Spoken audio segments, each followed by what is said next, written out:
सभी श्रोताओं को मेरे नमस्कार। मैं हूँ विद्याधर दानवाड़े। आज मैं आपको आकाश और काल के बारे में कुछ विशेष बातें बताना चाहता हूँ। आप कहेंगे, आकाश और काल के बारे में हमें क्या जानना है? हम तो रोज़ आकाश और काल को जानते हैं और देखते हैं। ऊपर जो दिखता है वो आकाश, और हमारा वक्त कभी अच्छा रहता है, कभी बुरा रहता है, उसको काल। इसमें जानने की क्या बात है? ठीक है, मैं कहता हूँ, आप जो कहा ये सब सामान्य ज्ञान हुआ, मगर मेरे पास इनके बारे में एक अद्भुत और विशेष ज्ञान है। इस वीडियो के द्वारा मैंने आपको उस विशेष ज्ञान को आपको देना चाहता हूँ। अगर आप इस वीडियो को पहली बार देख रहे हो तो कृपा करके सब्सक्राइब कीजिए, और वीडियो अच्छा लगा तो लाइक कीजिए। अगर आप किसी को इसका विशेष ज्ञान हासिल करना चाहते हो तो मैंने हिंदी में अमेज़न पर एक पुस्तक प्रकाशित की है। उसका नाम है आकाश और काल। उसका कीमत है सिर्फ 50 रुपये। जिनको इसका विशेष ज्ञान हासिल करना है तो उन्होंने इस किताब को पढ़ना चाहिए। धन्यवाद। आकाश और काल, स्पेस एंड टाइम। ईसा पूर्व 6वीं शताब्दी में हुए भगवान महावीर जी की शिक्षाओं से प्राचीन शास्त्र ग्रंथों की रचना हुई है। भगवान महावीर सर्वज्ञ देवता थे। वे ब्रह्मांड के प्रत्येक जीवित और निर्जीव वस्तुओं को जानते थे। जैन शास्त्रों ने इन सभी चीज़ों को 6 श्रेणियों में वर्गीकृत किया है, जिन्हें षट द्रव्य कहा जाता है। वे जीव, पुद्गल, धर्म, गति का माध्यम, अधर्म, स्थिति का माध्यम, आकाश और काल ये है। आज मैं आपको इन जैन शास्त्र ग्रंथों में आकाश और काल के बारे में जो कुछ लिखा है उसे समझाना चाहता हूँ। यह एक महत्वपूर्ण विषय है क्योंकि आधुनिक वैज्ञानिकों के अनेक सिद्धांत इस पर आधारित है। ये 6 पदार्थ प्राकृतिक है और शाश्वत है। इनका अस्तित्व वास्तविक है। इन 6 द्रव्यों में से केवल जीव ही चेतन है, अन्य अचेतन है। पुद्गल मूर्त है, इन्हें इंद्रियों द्वारा समझा जा सकता है। अन्य अमूर्त है, इन्हें इंद्रियों द्वारा नहीं समझा जा सकता। अब आकाश के, स्पेस के बारे में, जो सभी प्राणियों, द्रव्यों और शेष वस्तुओं को स्थान देता है, उसे आकाश कहा जाता है। जीव, पुद्गल, धर्म, गति का माध्यम, अधर्म, विश्राम का माध्यम और काल, ये सब लोक यानी फाइनाइट यूनिवर्स के घटक है। लोक के बाहर भी आकाश मौजूद है, जिसे आलोक आकाश, इनफाइनाइट यूनिवर्स कहा जाता है। बाह्य अंतरिक्ष में न तो जीवन है और न कोई निर्जीव वस्तु है। काल यानी टाइम, जैन सिद्धांतों के अनुसार काल भी एक मौलिक फंडामेंटल पदार्थ है। यह सूक्ष्म कणों या कालाणु के रूप में है, जो लोक के प्रत्येक प्रदेश यानी स्पेस पॉइंट पर स्थित है। इस समय को निश्चय काल यानी एब्सोल्यूट टाइम कहा जाता है। ये सभी कण एक दूसरे से बंधे बिना अनाज के ढेर जैसे स्वतंत्र है। इस निश्चय काल अमूर्त पदार्थ है। हम दैनिक कार्यों में जो उपयोग करते हैं वह व्यवहार काल, रिलेटिव टाइम है। यह निश्चय काल से ही पैदा हुआ पर्याय रूप है। इसे सेकंड, मिनट, घंटे, दिन, महीने, वर्ष आदि में गिना जाता है। इनका उपयोग किसी घटना के विशिष्ट समय या 2 घटनाओं की अवधि को समझने के लिए किया जाता है। इस काल की उत्पत्ति किसी जीव या वस्तु के परिवर्तन से होती है। 24 घंटे की अवधि पृथ्वी की अपनी दूरी पर घूमने से जुड़ी है। घड़ियाँ एक स्प्रिंग और गियर तंत्र द्वारा संचालित होती है और उपयोग में आने वाले समय से जुड़ी जाती है। अब आकाश और काल के मूल सिद्धांतों को जानने के बाद हम पश्चिमी भौतिकविदों की कुछ परिकल्पनाओं को समीक्षा करेंगे। न्यूटन की अवधारणा। आइजैक न्यूटन एक अंग्रेजी गणितज्ञ और भौतिक विज्ञानी थे। वो सबसे भौतिक वैज्ञानिक में से एक थे। न्यूटन ने कहा है कि आकाश और काल स्वतंत्र संस्थाएं हैं। उन्होंने उन्हें निश्चय यानी एब्सोल्यूट और व्यवहार रिलेटिव के रूप में दो प्रकारों में विभाजित किया। अब निश्चय आकाश यानी एब्सोल्यूट स्पेस किसी बाहरी चीज़ से संबंध के बिना यह अपने मूलभूत स्वरूप में रहता है। इसका कुछ विशेष भाग व्यवहार आकाश रिलेटिव स्पेस कहलाता है। यह पृथ्वी के संबंध में एक खगोलीय स्थान है। अंतरिक्ष के बारे में न्यूटन की अवधारणाएं प्राचीन जैन शास्त्र ग्रंथों में वर्णित प्रतिपादन के अनुरूप है।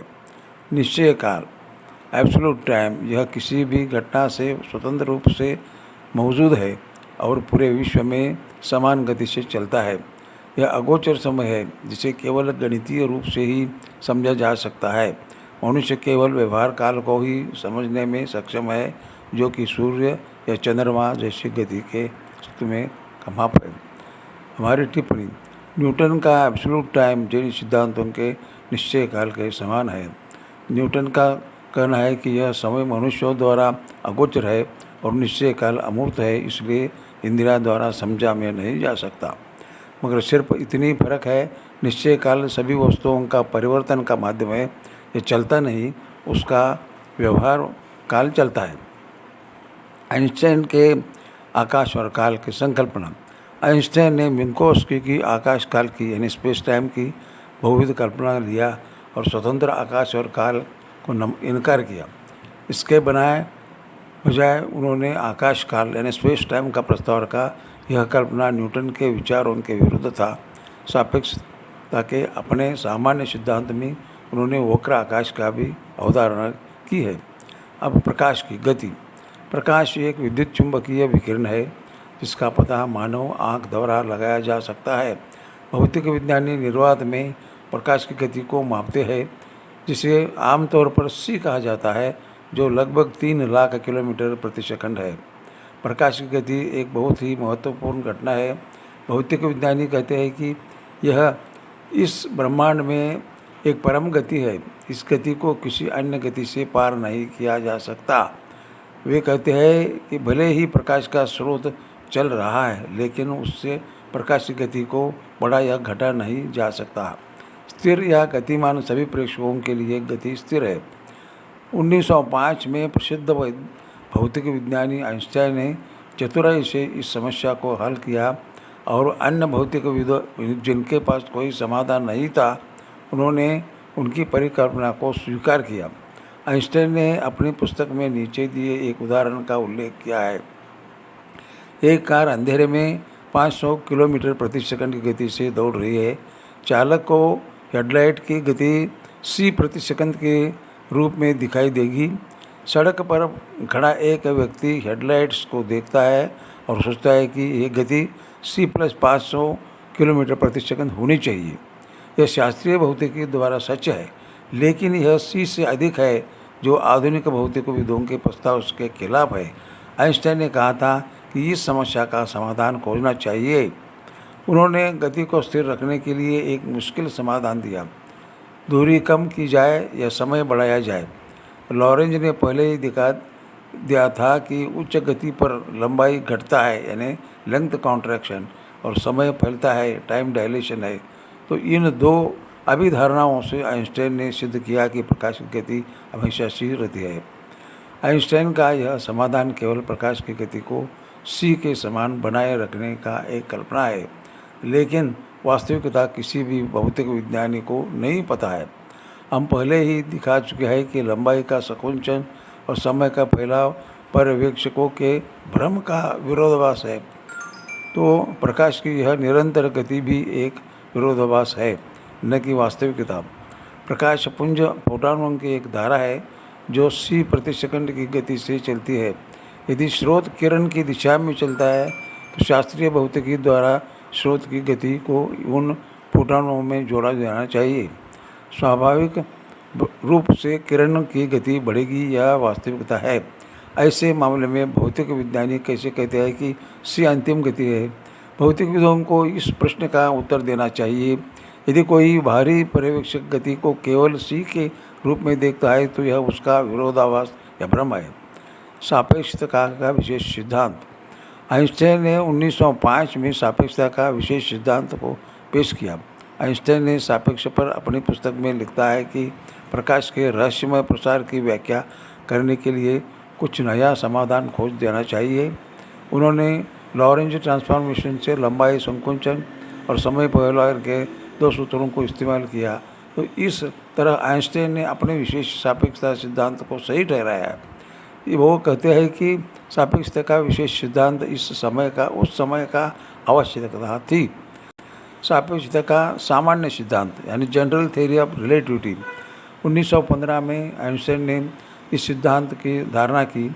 इसमें वह कहता है कि महाकाय वस्तुएं स्पेस-टाइम में विकृति पैदा करती है, जिससे गुरुत्वाकर्षण पैदा होता है। 18वीं शताब्दी में प्रसिद्ध गणितज्ञ और भौतिक विज्ञानी आइजैक न्यूटन ने गुरुत्वाकर्षण को दूसरे रूप में परिभाषित किया था। प्रत्येक वस्तु अपनी अंतर्निहित प्रकृति के अन्य वस्तुओं को आकर्षित करती है और इसे गुरुत्वाकर्षण कहा जाता है। आइंस्टाइन ने गुरुत्वाकर्षण के इस नियम का खंडन किया। उन्होंने गुरुत्वाकर्षण की अपनी विशिष्ट कल्पना का निर्देश दी।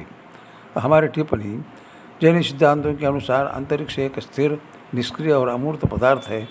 तो कोई भी वस्तु या तो छोटी या विशाल अंतरिक्ष की संरचना को विकृत नहीं करती है। इसलिए आइंस्टाइन की विशाल वस्तुओं की अवधारणा अंतरिक्ष समय को विकृत करती है, गलत है और काल्पनिक है। इस बिंदु पर उनका सामान्य सिद्धांत एक गलत धारणा है। न्यूटन के गुरुत्वाकर्षण सिद्धांत को वास्तविकता के रूप में लिया जाना चाहिए। आपने इस वीडियो को पूरा सुना, इसलिए आपको धन्यवाद।